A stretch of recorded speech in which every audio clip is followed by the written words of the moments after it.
This is the Bull Session, a weekly recap of your 2025 Philadelphia Phillies. Broadcasting live from Chickies and Pete's, tonight's show is brought to you by Team Toyota, BCWSA, Fogo de Show, Penn Community Bank, Chickies and Pete's, and the Capitol Grill Center City. Now, here are your hosts, Phillies Director of Fun and Games, John Brazer, and Tommy Greene. All right, welcome to the Bull Session, live from Chickies and Pete's in South Philly. I'm John Brazer, Director of Fun and Games of the Fighting Phils, joined by my co-host, Tommy Greene. What's up, Tommy? How you doing, pal? It never ceases to make me laugh. The title. The title, your title. Tommy, we've been doing this radio show for 15 years. I know. I've laughed every time I've heard it. Well, we are coming off a great day, actually a very good week, because Fighting Phils are 3-1, and they won the important home opener. So we're going to talk about the game today, but we are honored to have on as our guest the Vanimal, Vance Worley. What's up, Vance? Man? Hey, guys. Thanks for having me. All right, so my first question is, which I don't think I'm sure I knew back in the day, but how did you get the name Vanimal? Vanimal. It came from my college strength coach. Okay. I was 17 I can years see old. that then. Yeah. I can see that type of name coming from that. Vanimal. Just trying to get bigger, stronger, and better in college at 17, with all the other guys that are 20, 21 years old getting ready for the draft. I knew I needed to get better. Yeah. So that's where it started. That's a mentality, I think, that name, too. I mean, It is. It's a mentality getting that Vanimal, Now, I got to ask you a question, too. Do players, I guess everyone's different, obviously, but do you watch the games? Like, are you now that you're out of the game, are you still in baseball? Like, do you watch it? Do you follow it? Do you follow the Phillies? I know you play for other teams as well. What is your mindset as an alumnus of baseball? It's hard for me to watch and enjoy watching the game. I watch it as a player or a coach, right? Because I still coach and play now with Great Britain. So I watch and I analyze and I pick things apart to see if I ever need to use it down the road or if I can help somebody else gain the knowledge from what I see. Get better. You're trying to help yourself and get better and to give back a little bit. Now, 100%. that's the way I think we all do that. Brazer's probably we've talked about it over the years. Myself, doing the radio stuff we do, you have to watch it. Right. But you find out, people ask me, why don't you stay at the games and do it? I'd rather see it on TV. I can, see the pitches where they're at. I can't tell in the ballpark unless I'm sitting in a suite and and watching it. That's but as you mentioned, you're coaching, so your kids are watching the games. So you've got to tell them, if they're trying to do something that only the pros can do, right? So you're watching you got to know like what they're seeing, what they're going to be asking you questions about.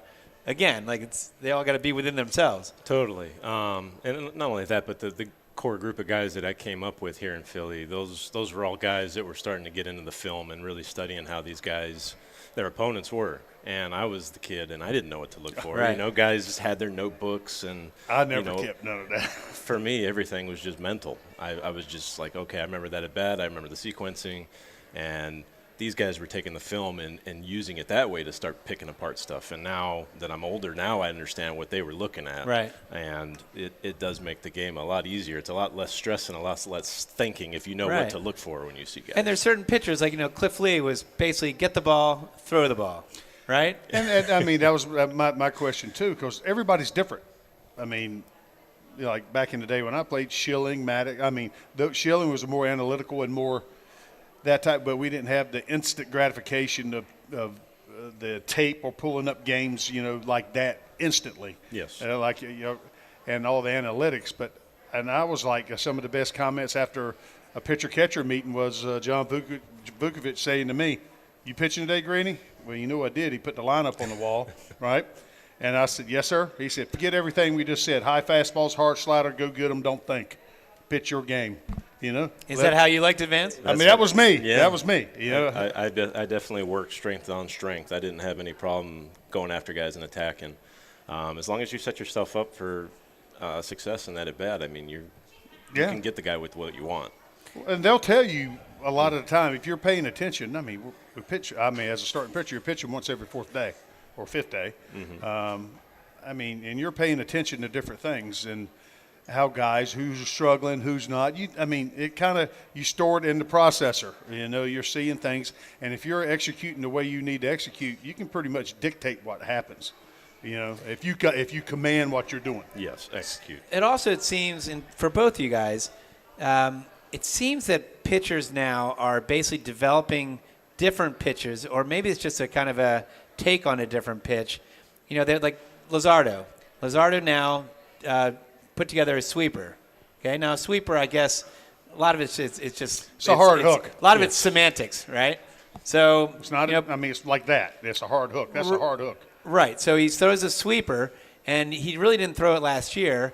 And then opening day, his opener, he fans 5 guys with a new pitch. Is that something is that because of the new technology with? Like, did you guys develop pitches during the season, or is it literally just a new? Is it just basically a different called pitch? I feel like it's a feel thing for some guys. Yeah. It could be a cue that a pitching coach or a catcher uses with you someplace where you've never heard it before, where you've tried to work on that pitch before. Like terminology, right? Yeah. So that's what I'm saying. Semantics, terminology. So I think so. It's more of that. Well, Like, did you talk guys about work the on sweeper and a curveball and a slider? A sweeper is just another name for a hard hook. Yeah. It's like a tweener. It's in between. It breaks like this. Slider breaks like this. It's just a bigger pitch. Right. More of a curveball, you want it down. Did you guys work on pitches though in season, or was that more of an off-season thing? I feel like it depended on the pitcher. I think some guys could do it. Yeah, I think. I know. I stuck with what I had while I had it. I ended up getting injured, so I wasn't trying to reinvent the wheel. I was trying to be healthy. What I had was good enough to have success, because I did have success, and it was just about staying on the field. That was my issue. I just think it can get in between trying to do too much. If you're trying to do too much, the pitches kind of come together a little bit. Some people say you can't throw a slider and curveball. It messes up. They come in between. I don't think that's the case. I think some guys. I could distinguish between the two turns of what I needed to do out front, because I never really had a real good curveball. It got better because I got where I threw the slider later, learned how to throw that, and I was like, it was off my fastball, and I could throw it behind an account for a strike. That opened up another world for me, because I threw hard. And commanded it pretty good. I just needed an off-speed pitch I could command. And then the curveball, I didn't have to throw it for a strike. I could bounce it, when I needed to. I could get some swings. So. And what was it like working with Chooch? Because I imagine Chooch was your primary catcher. Or, no, Chooch, actually Schneider. Schneider was Schneid's, man. Yeah, you worked very well with Schneider. That's right. I did, and a lot of it was that mindset where it was like, hey, everything we just talked about, go after this guy. Right. And that's what I really enjoyed working with him. I think I only shook Schneid 2 or 3 times. It sounds like to me you were following him. It was easy to follow. Yeah. He taught me a lot, and then he kind of helped Chooch figure out how I pitch when he was on his way out. And Chooch had me the rest of my time here in Philly. And they both really helped me develop as a pitcher, both on the field and off the field.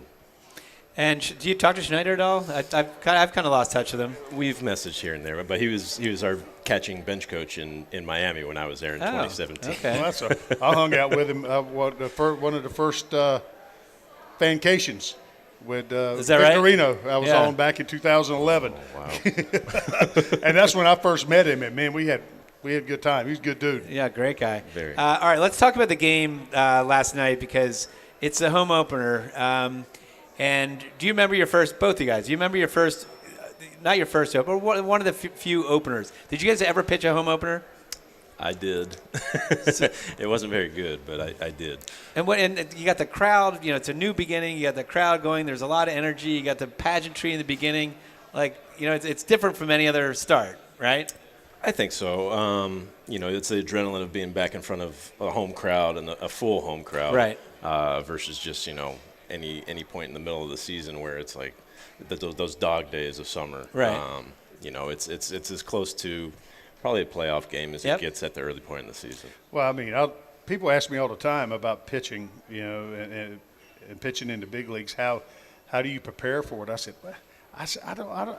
I tell people, I said, if you're not a little anxious, a little bit got something going on in here, there's something wrong with you. You know, I know me personally, after I threw the first strike, I was good. You know, and it was game on. It kind of got out of it. But you get amped up a little bit, you know, and it's all about controlling your emotions. And some people deal with it a little better than others. You get in front. I mean, especially your first start of the year, you can get amped. Mm-hmm. You know, it's sort of like pitching first time in the playoffs, you know, or something like that. You can pitch all year. You get in postseason that first game, it's a different beast. I imagine it's also the first time if you're playing for another team, right? So you go to the Twins or you go to the Orioles, right? You want to impress in your mind. My guess is that you want to impress. You know, obviously you want to do well because the team just got you, invested in you, right? And I'm thinking with Romano, who pitched, you know, his first outing.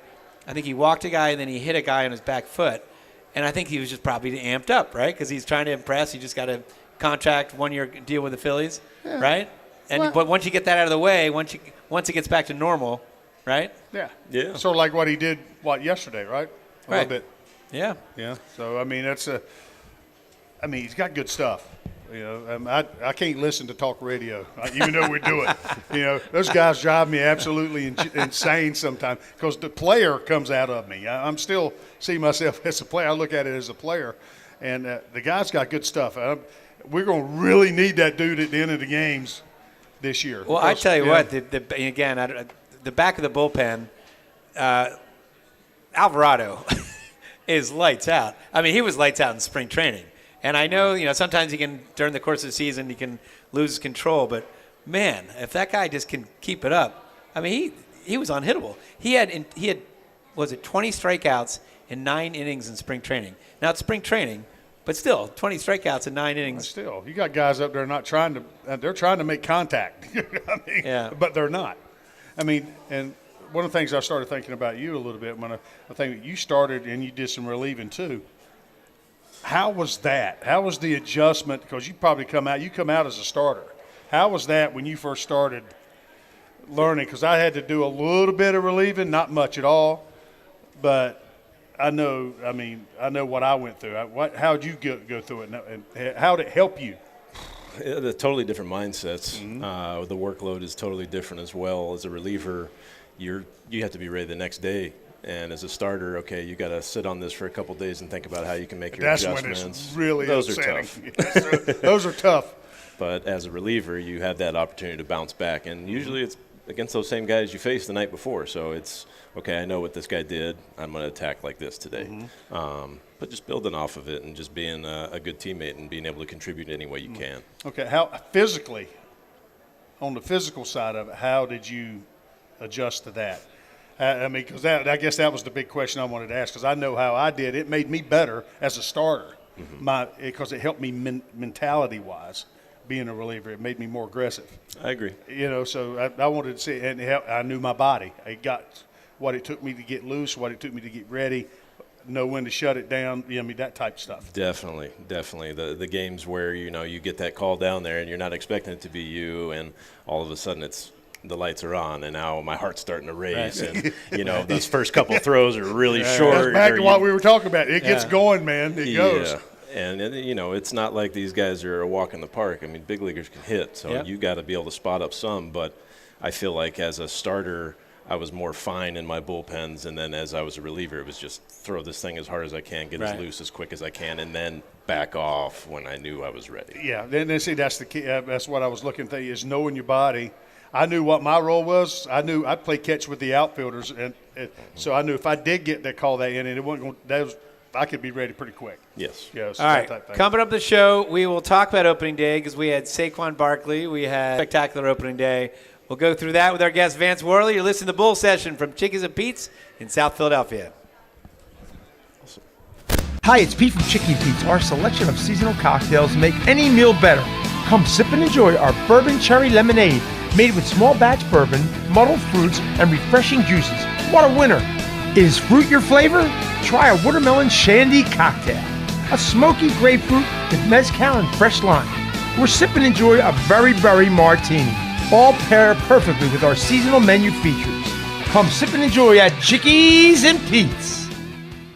Head out to Dion Square, located at South Oxford Valley and South Olds Boulevard, to get all your essentials in one place, with the following businesses ready to serve you: Pat Dion Beverages, CVS Pharmacy, Hair Cuttery, Smile Culture Dental, Biomat, Liberty Auto Tags, Pennsylvania Fine Wine and Spirits, Lee's Hoagie House, R&J Smoothies and Juices, AutoZone, and First National Bank and Trust of Newtown. Make Dion Square your one stop for all your shopping needs at South Oxford Valley Road and South Olds Boulevard in Fairless Hills.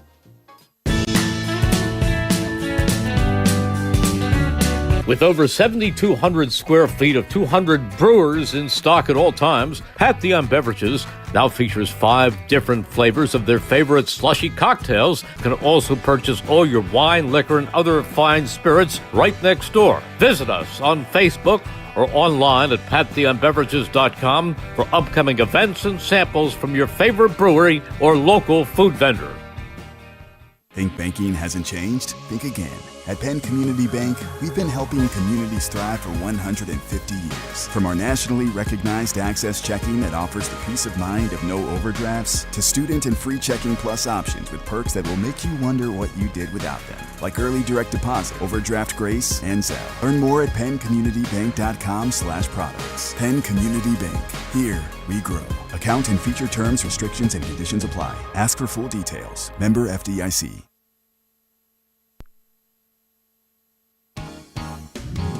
This is the Bull Session, a weekly recap of your 2025 Philadelphia Phillies.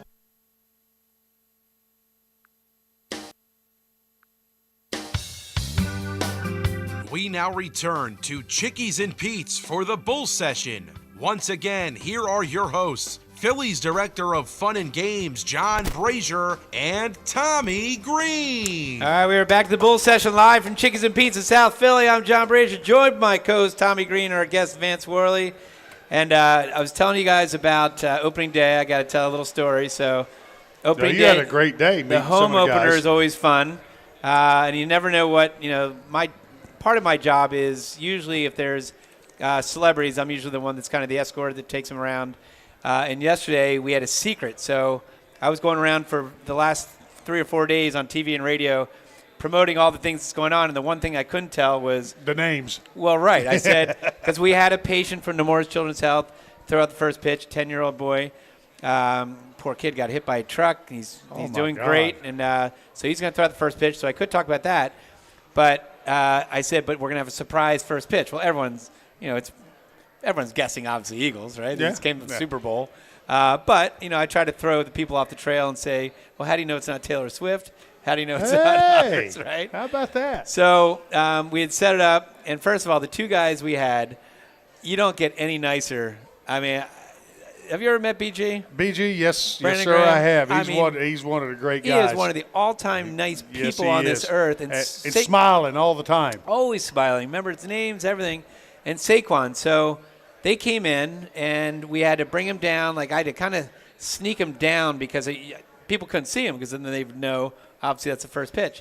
How do you sneak somebody like BG down? He's a pretty big well, boy, man. We went down into the service tunnel, and then all these soldiers that were lined against the wall, like out in that corridor by the clubhouse, right? And they were all in their uniform, military uniforms, and they were getting ready to take the flag out there. You need like 100 people to unfurl the flag. Well, they all see Saquon, they see BG, and they're going nuts. And every one of those guys shook hands with every one of those soldiers. They just went down the line. We were in no rush, so it was fine. And they were excited. Saquon and BG were great. That made their day, man. Well, guess who else was coming down through that corridor? Roger Clemens. So I didn't know whether he was here. Well, because his son, obviously, Cody. Obviously, I didn't know. So he's coming down, and he's right behind us, and we're kind of causing a little, because it's tight in there. There's trucks in there. We're squeezing through, and I didn't know whether BG and Saquon knew who, the guy behind us was. And so I stopped and said, hey, by the way, guys, I've never met Roger. I said, by the way, this is guys, this is Roger Clemens. And they're like, oh, now it's like a love fest between Roger Clemens and Saquon, and and then there was a bat guy down there giving a bat to BG. It was like chaos down there. So we got through all that, and then we were in the green room, and Big Dom, do you know Big Dom, the Eagles security guy? How big is he? he's big. You want him as your security guy. And he was there. He looks big. He's become as famous as the players. So we're down in the green room, and again, we can't show anybody. I can't even have these guys take a look at the field because anybody, if they see him, then they know he's throwing the first pitch. Well, Big Dom says, "Hey, can I go check out the field?" And in my mind, I'm like, "Sure, right?" So I said. So he goes out on the field. Well, all these people saw him. I forgot that he's a celebrity. All the people saw him, and then they're figuring, oh, Big Dom's here. 2 + then 2. It's, right. And the Eagles are going to be here. But I got to tell you, it was cool because, we had the guys down below, right where the ground crew is. And first was BG, and we were trying to figure out, we had the trophy, too, the Lombardi trophy. Yeah. So we're trying to figure out, you can't put it down the grass. No. And it's not that heavy. So I said, BG, one of you guys, can you just, hold the trophy and then throw it out, and the other guy just throws it out, and they figured it out. BG Why didn't had you it. hold it? Well, I don't want to be part of the show. I could have had Dom as part of the show, but I think it was the way it worked out. It was great that BG held it, I think he held it with his hand. Yeah, he held it like that, and then he just threw the pitch, and Saquon threw the pitch. Crowd went nuts, right? And it was. You it was got cool. a great job, Brazer. It's not bad. You've met some serious people in your time. Well, you guys had great jobs at your time. Well, we did. But you got director of fun and games and do what you do. Well, you meet a lot. You do meet a lot of people. Which is fun. I've been fortunate enough to be with you on some of those things, which is pretty cool. And Saquon's a big golfer. Big golfer. We got to get together with him then. Yeah. So, all right, Vance, let's go through your career because it's a fascinating career. You grew up in Sacramento, right? And I love asking this question to people. Like, at what point did you know, and Tommy too, I don't know if I've ever really asked you this. At what point did you know that you had something special in your arm, that you knew that you could possibly make a living out of doing this? I knew that when I first started pitching, I really enjoyed it, but I think maybe by 12 or 13, I had a feeling, if I put in a little bit more work and effort, it could be rewarding. Were you always like the best player in the Little League and then the best player in Babe Ruth or whatever? The next level? I feel like I always played up at least a year or two, so I was always with older kids, and I feel like those kids helped me develop because I needed to keep up with them. Yeah. And then once I kept up with them, it was like, okay, come back to my crop. Now I can outperform. And you ended up going to college, right? Yes. You got drafted out of high school, but it was the same way with me, but I had to make that decision. I was a first-round pick, and that was because I was full grown. I was 6'5", 230 coming out of high school, and I was like, those decisions. But my decision, I don't know if yours was like that. When I was younger, it wasn't to play pro ball. That was the furthest thing from my mind. Mine was to give myself an opportunity maybe to go to college, and without my parents having to put themselves in hot pay for it. That wasn't mine. A thought in your head at all? Really? Not until probably I got on the board probably end of my junior year. I mean, because I did try out. My high school coach got us into the Olympic tryouts at Duke back in '83. It was like September of '83, and the Olympics was '84, and they had the Eastern Regional tryout. They had 400 or 500 guys all over the Eastern Seaboard come and go through the rigors. I mean, so you end up throwing as a pitcher, you're throwing on the side, at least 3 times. Yep. And making cuts. And then the last time you get on for 6 outs.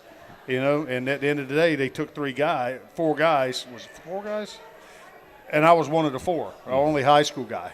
But B.J. Surhoff was the guy they ended up taking of the 4. Because he ended up being the number 1 pick the year I was drafted. Yeah. But my sole thing, that was when I say to speak, got on the radar. But that was more or less for college because there was all kind of college coaches there watching you, pun scouts, for major league clubs. But that was just my thing. I knew my ticket out of my hometown. If I didn't earn it, to go to school, was GI Bill. Because I grew up in between Fort Bragg, Camp Lejeune, and all that stuff. So I knew that was going to be my ticket. So you took a little bit of a risk because you got picked 20th round, not bad. Obviously, in 2005 by the Phillies, and how much of a decision was it to say let's do it, let's go pro, and then how much was it to roll the dice and go to Long Beach State? I think It was a lot of pressure that year. I went from not being on the radar at all and then doing the area codes, very similar to that USA gig where you're out there in front of all these big-time guys, prospects. And I got on that map, and I wanted to stay on that map, so I knew that I needed to perform in high school, and then I got hurt. So that last high school game. And hurt, was it shoulder, that pretty much arm, did elbow? That pretty much did it. And at the time, it was still draft and follow. So they said, hey, if you go play summer ball, like, we'll still take a shot at you. And I'm like, well, I know college is guaranteed. Right. If I go out and I get hurt, then now I'm not getting that college scholarship anymore, and I'm not going to play pro ball. I'm going to have to go to JUCO or something. And that was basically my deciding factor. Okay. Yeah. And then, well, it paid off because obviously you got drafted again by the Phillies, but this time in the third round. So you went from 20th round to third round. But before we get to that, that's called getting it done. I got to ask You about. got it done at college. I got to ask about. I love New England, right? So my wife and I got married in Nantucket. So that I whole. won't hold that against you. I know. Well, as you know, Tom, I'm very preppy, right? But Hey, but you read it, right? but Vineyard Chatham. Vines, yeah. But you played in Chatham, which is like talk about what was that experience like? I'm always curious to know from a playing point of view, what's it like playing? Obviously, it's a wooden bat league, right? You got a lot of great players up there. But you're also spending time in a really cool area in the summertime. Yeah, I got lucky. I had other teammates that had played in the Cape as well, but where they were located, they're like, oh, there's nothing to do over here. You know, we have to go find something to do. But Chatham was the awesome gold mine. place, yeah. Everybody else seemed to come to that area, or they'd go to Boston. But the host family that I had was great. Do you stay in touch with that host family? I always wanted that too. too. A little bit, yes. Okay, yes, that's yes, good. Yes. That's what I needed because I signed out of high school, and I was like, I needed a host family going into minor league ball back in the day. Man, we were a wreck. Yeah. It was tough. I went to a restaurant in Chatham, and I don't remember the name, but it's a big place. It's out on the water. Literally, it's a big deck, and I can't remember the name. I'll look it up during the break. But I remember I was paying up the bill, and I handed my credit card to the waitress, and she had it in her hand, and then she dropped it. And the credit card went between the slats, and we both looked down, and my credit card's gone. And I said, "What do we do about this now?" And she said, "I said, somebody can get that?" She's like, "Let me talk to my manager." The manager said, "No, it's we're in the middle of the deck, and it's gone." And I was like, "So my credit card, I can't get it back." Right? And so you would think that they would say, "I'm so sorry. Let me buy you around. Let me do something." Action. The guy's like, "Sorry about that," and walked away. And I'm like, what's going on here? What if you didn't have the cash or another card or whatever? What kind of customer service is that? I don't know. He certainly wouldn't do that at Chickies and Pete's, right? Exactly. Where's he at? Yeah, no. Tommy, Pete know how to take care of people. All right, so then you get Pete does. So you move quick. So you get drafted by the Phillies in the third round, 102nd overall, 2008 draft, and in 2009, you moved up to Double-A, which is a quick, because a lot of guys spend time in low A or have rookie ball, low A, single A, and that usually could be like 2, 3, 4 years. I credit that to where you went to school at. The type of program he comes out of, the major college program like that, a lot of guys that do get drafted up like that, sometimes to me it's a little bit waste of time to put them in low A ball and stuff like that. So a lot of those guys are ready for Double-A right off the bat because that's really what I saw because I hit every level. Rookie, because I come out of high school, rookie ball, low A, skipped high A and went to Double-A. When I got to Double-A, and they said that was like equivalent to a major college program, so what you're seeing. I don't know if you agree with that, but you were probably ready to go. Well, did you feel yourself ascending like the right way? Obviously, you got there quickly. I feel like I had success at the right times in front of the right people. Okay. I feel like that's a lot of how this game still has to work. Yeah. You have to be able to go out and perform, and I was very lucky to have good coaches along the way, very supportive, and the core group of guys that I came up with in the minors, they all knew that I had success, and they were like, this guy's earning it. Yep. But to skip and go straight to Double-A like that's a big jump, Yeah. and a lot of people were letting me know that. They're like, dude, this doesn't happen. Right. Yeah. And I was accepting of it, and I said, this is the make or break type of jump that you need in minor league ball to know if you can make it. I know coming up with the Braves, and some organizations are different than others, they tend to make the guy go through the steps. Mm-hmm. I know the Braves back in the day, they would take guys from Double-A, big league. Yep. If you're doing it, because you're at that point right there. I mean, you're on the roster or whatever. Sometimes you're down it, you're getting ready to go on the roster or what. I've seen guys that are doing it go. You know, I mean, and it's a pretty cool thing to see that happen.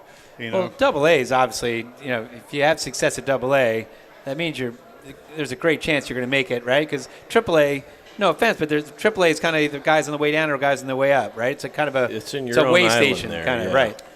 well, I mean, the talent level. I mean, we both know the talent is there. Right. There's guys that throw just as good as the big leaguers there. Watch the difference. Control, command, Consistency. Yeah. Repeating. Yeah. All right, coming up on the show, let's get more into your career because it's I think it's a fascinating career. We're talking with our guest Vance Worley. You're listening to the Bull Session with Chickies and Pete's in South Philly. Hi, it's Pete from Chicky Pete's. Our selection of seasonal cocktails make any meal better.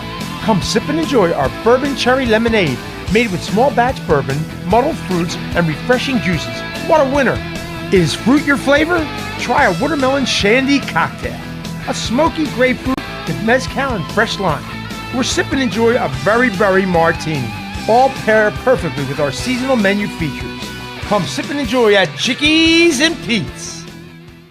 Head out to Dion Square, located at South Oxford Valley and South Olds Boulevard, to get all your essentials in one place, with the following businesses ready to serve you: Pat Dion Beverages, CVS Pharmacy, Hair Cuttery, Smile Culture Dental, Biomat, Liberty Auto Tags, Pennsylvania Fine Wine and Spirits, Lee's Hoagie House, R&J Smoothies and Juices, AutoZone, and First National Bank and Trust of Newtown. Make Dion Square your one stop for all your shopping needs at South Oxford Valley Road and South Olds Boulevard in Fairless Hills.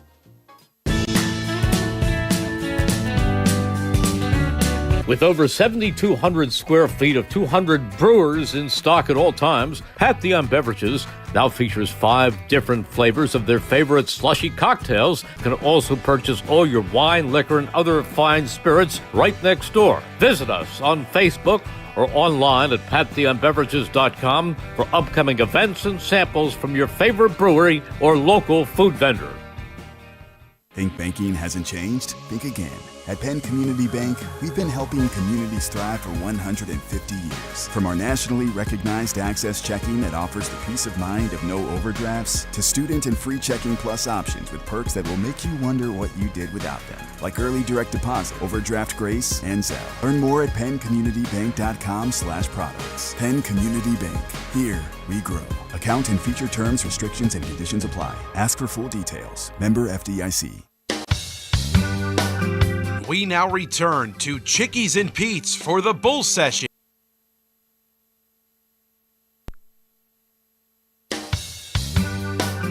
We now return to Chickies and Pete's for the Bull Session. Once again, here are your hosts, Phillies Director of Fun and Games, John Brazer, and Tommy Greene. All right, we are back to the Bull Session live from Chickies and Pete's in South Philly. I'm John Brazer, joined by my host, Tommy Greene. We got a crazy fan over here. We got a crazy fan. Kick him out of there. Where's Tommy? Get him out of here.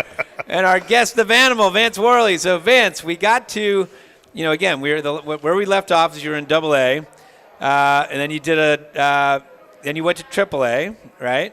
And then the big call-up was, and I'd love to hear the story about your call-up. So July 21st, 2010.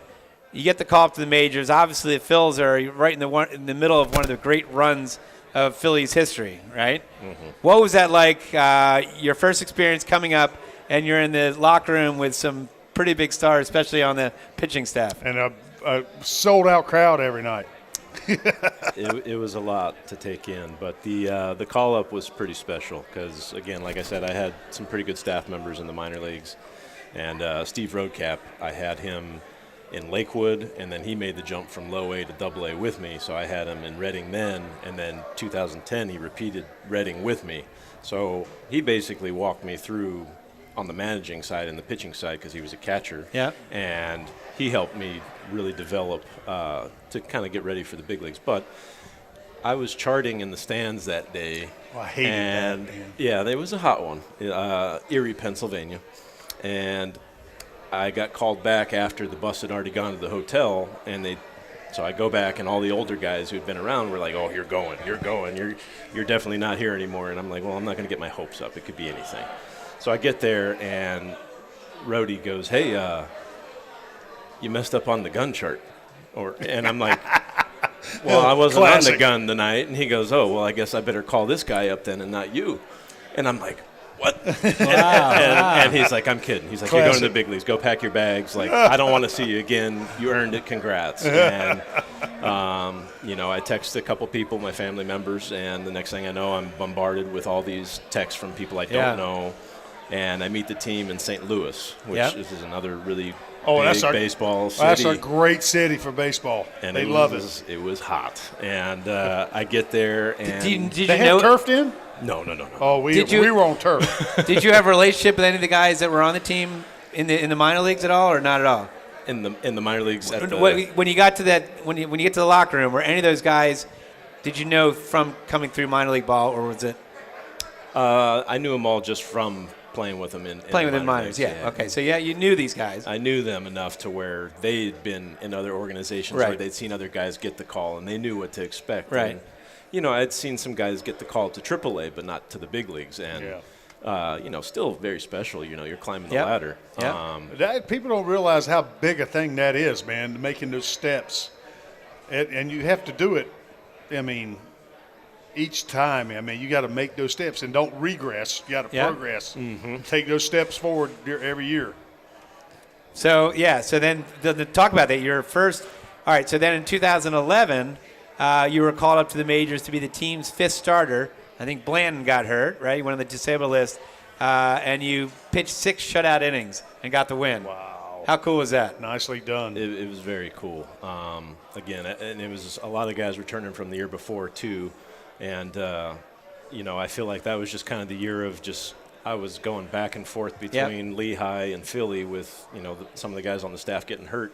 One guy would come back, one would get hurt, and then they would flip-flop me, and they didn't want to hide me. They'd send me back to Lehigh. I'd get some more innings. I'd get, one start and then back, and then keep going. And you had to stay ready, and that's what they told me. They're like, all right, it's not what you want to hear, but we'll see you again. Yeah.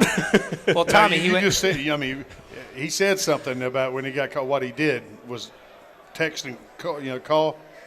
Thank God we didn't have this when I come up. Thank God. I just want to let you know that. I don't know how big of an impact it had on your life, or you were just used to it because you come up with it. That was a huge game. Been a huge game changer in my after baseball life. Yeah. I can't imagine having that or social media when I was playing. Tommy, he closed that season with an 11-3 record, a 3.01 ERA. You were third in the National League Rookie of the Year voting, behind Craig Kimbrell and Freddie Freeman. Wow. That's well done. Pretty impressive. So very, then very impressive. What was it like being in the staff with guys like Cliff Lee, Cole Hamels, Roy Halladay? Was it intimidating? Did you learn from these guys? Like, what was it like being in that rotation or being part of the pitching staff? Just not even just the staff, but the whole team. The whole team. Those are all guys that Jimmy I and Ryan watching. And Chase and it's amazing. I'm in college watching these guys on TV, and then all of a sudden I get the call, and it's like, oh dang, I'm getting ready to be in the same locker room with these guys, and everybody was very welcoming.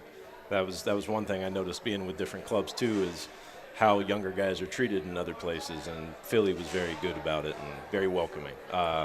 But as far as the pitching staff goes, very intimidating. I'm a kid, and these guys have all won awards, and I just want to stay. Right. That's all I'm thinking is, what can I do today to stay for tomorrow? And keep that foot in that door. Don't let it shut. And but everybody was very, very welcoming and wanted me to have the success to help win. Now, when you look back at it, we being a starting pitcher, that's one of the best jobs you could ever have. You happen to go in that clubhouse, and the other 4 guys that were starting, the day after you got 4 days between you start, you got the chance to watch the best in the business go about their craft and learn and watch what makes them succeed, what makes them so successful. That's not the day they pitch, but what they do in between, and that's the maturation process. So what did you pick up from? What did you pick up from Halladay and those guys? Just learning how to watch, you know, and knowing how to work my body and really just not abuse it too badly. Holiday was huge. Yeah, that guy was a workhorse. Yes. And I know for a fact, you know, after just watching how he worked, I was like, okay, well, I know I have to start being there earlier. I know Kyle Kendrick was a lot like Doc as far as how his work ethic went once he signed over here too. So, you know, and then it was just make sure I stay the hell out of the guy's way. Right. You know, this guy, he has his routine, and I don't want to be in his way. I don't want him mad at me for anything, so I'm just going to stay over here and follow along without He would get to be seen, not heard, right? He would get to the ballpark, spring training. Now, I'd have to get there early because we'd have early morning radio, and sometimes we get to the ballpark at 4:30 because they'd have to set up to go live at 5:30. Roy Halladay would oftentimes be there by the time I was there. So he's getting there at 4:35 in the morning. Yeah, that's well before I remember Kyle Kendrick would also 5:30. do that. Kyle Kendrick was kind of, again, learning kind of the ropes. But even with Roy, like I feel like I got to know Roy after he retired, and he was more, you know, he was more loose. And I remember he did a season ticket event down in the CP Rankin Club, and I remember he was telling jokes, he's telling stories. And I'm looking at him going like, wait a minute. You the same guy? Is somebody taking over his body right here? Right? Because like when I saw him when he was playing, he was like a robotic, right? All business. Focus, all business. So he was like that even with the players. I think he knew when and who he could be himself around. Right. But I feel like it was more, if I'm here at work, it is work. Right. And then when I have to leave, then I'll loosen up a little bit as I say bye to guys. And that's exactly, you got to pick your thing. I think as a big league pitcher, I mean, you find out what makes you tick, makes you work, and what's good for you. What's good for Roy might not be good for you. Right. You know, and you got to do that, and you try to stick, because we're creatures of habit. We start having success doing things, and we're not going to change too much until it's required. You know, but you're trying to evolve. But you don't want to put too much in there to mess it up. You know, well, speaking of that, what kind of pitching coach was Doobie? Because you had Rich Doobie, right? And you know, I know you had Johnny Padres for I had a good Johnny, amount, and then you had, to his story with the Braves, me and Leo Mazzoni come up to like every year. I had him in A-ball my first full year. Had him in Double-A. I went from A-ball, low A-ball to Double-A, and then to Triple-A. We followed, and then to the big leagues. We followed. I had him the whole time. You know, so they know you. Mm-hmm. So did Doobie, you know, what was that like, your relationship with Rich Doobie as, you know, coming up? You know, I think he wanted to make sure that he had control of the staff, and he took in anything he could to help mold each one of the pitchers and kind of give them all similar weapons, even though we were all built different, threw a little different. But we knew that, you know, Roy's split change, you know, basically Oswalt threw it too, and Kendrick. I think they all threw the split change, and so that was something I was trying to develop at spring training, kind of like how we talked about, like learning how to do something on the fly. So is Doobs teaching that, or the pitchers teaching that? I think they were all kind of teaching each other. Okay. And then Doobie was trying to introduce it to me, and then Doc was helping towards the end of that experiment. So it was a fun thing to try to experience. Well, it's amazing you talking about this, and I'm jealous because me coming up, I mean, Roger Craig back in the day was like the father of the split or fork or split finger. Mm-hmm. And back when I was coming up through the Braves, they wouldn't let us throw it because they thought it was causing elbow issues and all that stuff. So I needed that change up. Mm-hmm. I never had a real good feel of the circle. It got better as it went, but that wasn't my primary. You know, I might throw 2 a game, you know, just to show it, you know, that type of thing. But that would have been a huge thing. I mean, you see that more so these days than back in the old days. You know, they didn't let us throw it. They said you're not allowed to throw it. So, well, the cutter too is kind of coming in vogue as well, right? Yeah, they're trying to bring that back too, huh? But that's another thing that I learned from that pitching staff as well, Doc, and it was actually Cole Hamill's group. So that's what I was taught through Doobie. Okay, awesome. All right, let's go to break. Coming up on the show, let's talk about one that we haven't even discussed. One of my favorite people on this earth right now. I just saw him last night. The great Charlie Brazer. Well, you're here too. Okay. Talk about you all the time. The great Charlie Manuel. I'd love to get your take on Big Chuck. All right, we are here with our guest, Vance Worley. You're listening to the Bull Session from Chickies and Pete's in South Philadelphia. I wish I had somebody. Hi, it's Pete from Chicky Pete's. Our selection of seasonal cocktails make any meal better. Come sip and enjoy our bourbon cherry lemonade, made with small batch bourbon, muddled fruits, and refreshing juices. What a winner! Is fruit your flavor? Try a watermelon shandy cocktail. A smoky grapefruit with mezcal and fresh lime. Or sip and enjoy a berry martini. All pair perfectly with our seasonal menu features. Come sip and enjoy at Chickies and Pete's. Head out to Dion Square, located at South Oxford Valley and South Olds Boulevard, to get all your essentials in one place, with the following businesses ready to serve you: Pat Dion Beverages, CVS Pharmacy, Hair Cuttery, Smile Culture Dental, Biomat, Liberty Auto Tags, Pennsylvania Fine Wine and Spirits, Lee's Hoagie House, R&J Smoothies and Juices, AutoZone, and First National Bank and Trust of Newtown. Make Dion Square your one stop for all your shopping needs at South Oxford Valley Road and South Olds Boulevard in Fairless Hills.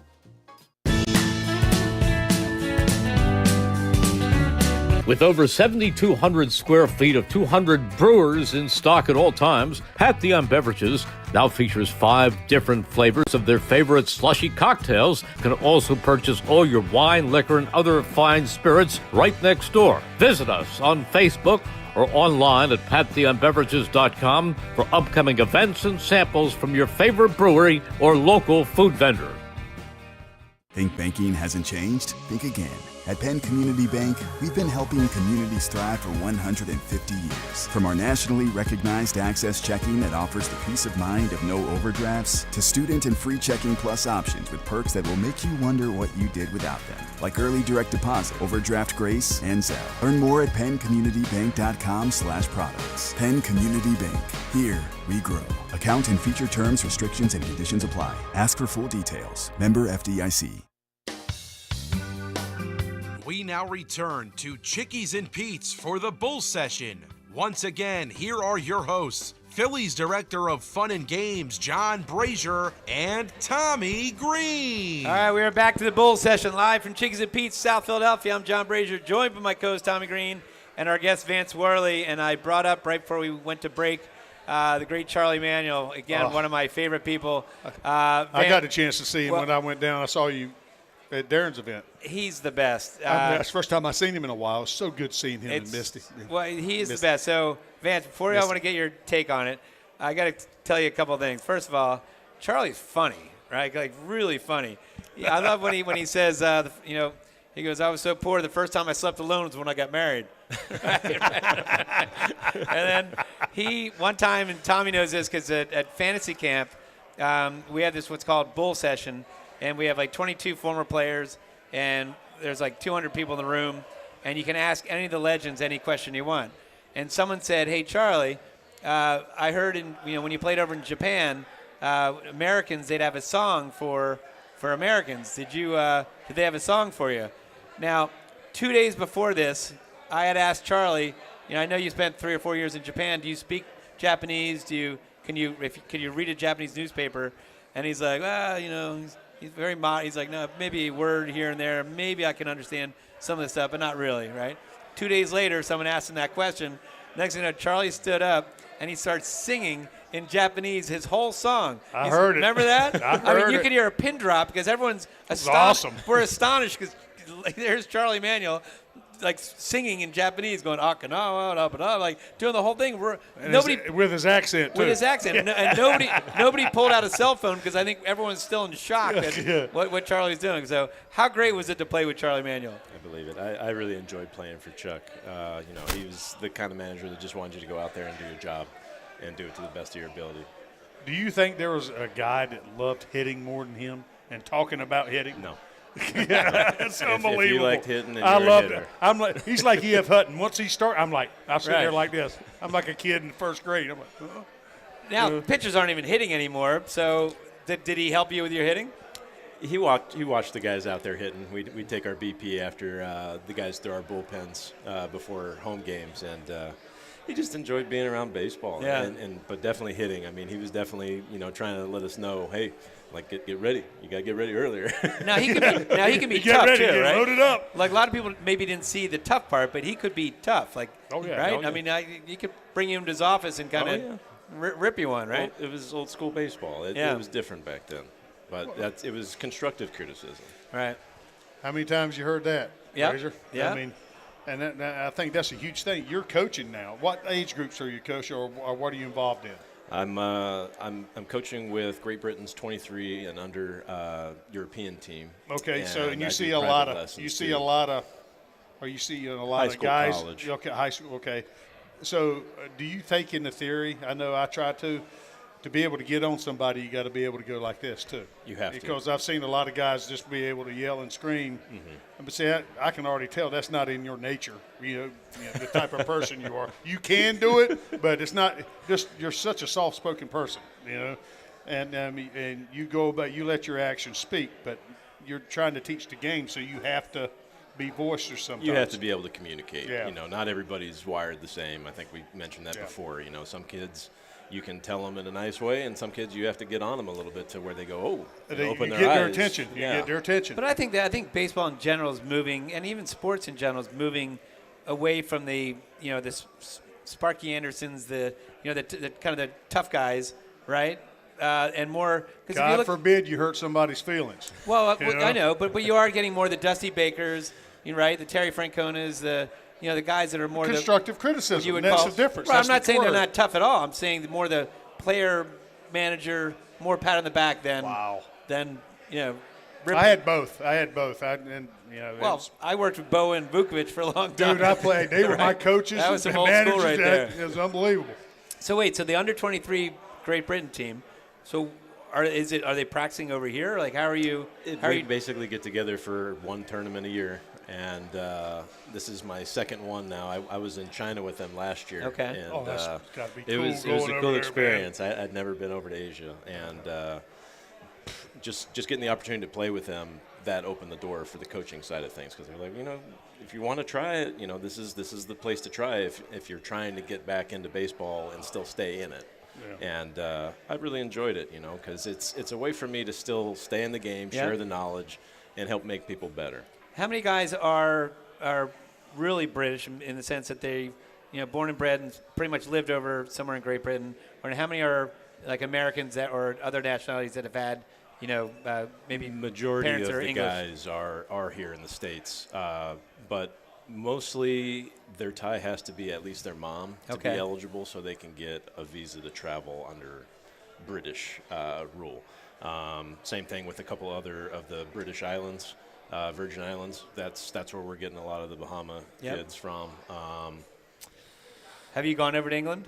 I flew through there to go to Germany for our Heathrow? Heathrow, yeah. First time stopping in there, I was like, oh, this is different. And then I flew to Germany. I'm like, this is even more different than the States. Right. And I'm there for, it was a cold, windy, rainy tournament, and that's how we got our berth to the WBC from that tournament. And it's next year. So that we're in again because we beat Colombia in the WBC. So because that's a big win right there too. Who did they beat? They beat Mexico, and we had less runs given up against Mexico, so we had an automatic bid back in, and they had to play to get back in. So but again, it's 2026, so, right? Yes. And where are those games? We'll be in Houston. Okay. We'll be in the Houston bracket. You like that yard? Mm-hmm, yeah. As a pitcher, don't you? If I'm a hitter, great. I've never seen it, except on TV. That's all you I need. pitched in the old one. It was about as big as the city of Philadelphia. That was a safe haven. Now, if you were hitting, I forget. Did you like hitting, or were you a good hitter? Loved it. Loved hitting. I loved it. And would you? To this day, the big news is these torpedo bats, right? They say they look like bowling pins. They do. Because they're little, right? Mm-hmm. Little heavier down below, but I guess that also means it's lighter up top, so you really can't use all of the bat. I feel the same way about it. Yeah, I feel like it's giving them less room for error on the bat is what the study was. Yeah. If it's lower on the bat, that's where the contact is versus down at the end where it gets fat, because you're not really going to make contact towards the end of the bat. It's going to be more in the middle of the bat. Which is almost, am I wrong by saying it's almost the same theory of launch angle? Like, it gives you less room for error, but obviously, it's when you hit, it's going to hit, right? But it's the same theory, right? I think so. So like playing golf, when you hit with a club that's geared for the amateur, or you hit with a blade that's for a pro. Less room, right? Yeah, if you don't hit it pure, you're gonna know it. Mm-hmm. Now let's get into the Phillies now. So, I mean, right now your take. I mean, coming from pitching background, I don't know about what your take, but I think this pitching rotation is right there with the guy with some of the rotations you play with in 10, 11, right? I mean, you've got top to bottom pretty deep, and you got a guy who's coming in July, possibly. Andrew Painter is one of the top prospects in baseball. I'm looking forward to seeing him. Have you been impressed? I'm impressed with Sanchez. The guy's put on 20 pounds of muscle. And he's a big guy. I mean, he's a tall guy. And he's learned control, command, and even his fastball has kind of gone up, a couple miles per hour. I mean, he's impressive. He's had the velocity. He come in with the velocity. He chose to back down. Yeah. And now he's starting to add back. Right. By what I've understood about him. I mean, have you watched Sanchez? Yeah. I think he's, like you said, he's growing into his body. So now he's maturing. That guy that used to throw hard, now his body can handle throwing that kind of speed. And command. The secondary pitches do make a difference if you can command that fastball too. And then how about Zach Wheeler? Zach Wheeler might be one of the greatest free agent signings in all of sports: football, baseball, hockey. Consistency. He is about as consistent as you can get. Right, a pro's pro.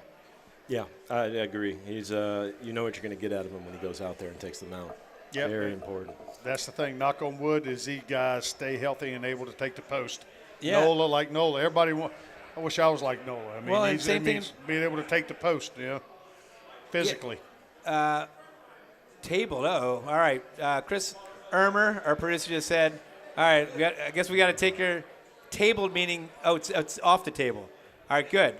Breaking news, the Tush Push was tabled by NFL owners, so the Tush Push will be back in business this year. All right, that's good. It is. It's still going to happen, right? Yeah, it's good.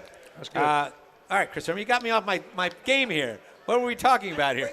What are we talking about football All right, and how about Lazard? We're talking Nola. That Nola is I think, one of the more underappreciated, right? He's got a rubber arm. He's completely durable. He runs it out there all the time. He's a pitcher, man. He's got great control. And then you throw in Lazardo, who got some nasty stuff our Philly too. fans just saw what could be a little indicator of what we got here. But again, he had 11 strikeouts. I think it was 11 strikeouts, and again 5 of them with a sweeper. And I know you guys kind of laugh at the terminology, but he was pretty impressive as well. Hey, there's no question about that. Well, we got a chance to see him in Miami when he was young. We knew the velocity was there, and it's when he had that. What was his injury? A back injury? Back spasms. So when you start having stuff like that, I don't know if you ever had any. Oh yeah. It affects everything. Yeah, I mean your legs, and you lose, and he lost stuff from it. And he was obviously trying to pitch, probably threw some stuff too, and lucky it didn't cost him too much, physically with his arm. So it's good to see him healthy. That's the type. What you saw him, that's what he's capable of doing. I mean, it's hard to say that on a night in, night out, but stuff-wise, that's what he's capable of doing. Well, I'm very excited, and the bullpen's looking strong too. So, and as long as we keep hitting against relievers, we will hit against starters, but we're crushing. Absolutely, we're hitting 386 with 12 extra base hits versus relievers, 224, 85 at bats versus starters. So, yeah, they got to figure that out. They'll figure it out. How to score some runs before the 6th inning. All right, well, that wraps up this week's Bull Session. I'd like to thank my co-host, Tommy Greene, our guest today, Vance Worley, our on-site engineer, Chris Ermer. Thanks also to Pete and Tommy Shiroki and the great staff here at Chickies and Pete's in South Philly for hosting us today. We'll be back next Monday at 6 p.m. at Chickies and Pete's in Marlton, New Jersey. I think it's Mickey Morandini, right? Or are you back? Well, what date is it? Next Monday. Yes, I think it's me. Well, I'm back either with Tommy Greene or it's with Tommy Greene, and our special guest will be Milt Thompson. Oh, so Scooter. Have a great week, and as the late, great Harry the K says, we're out of here.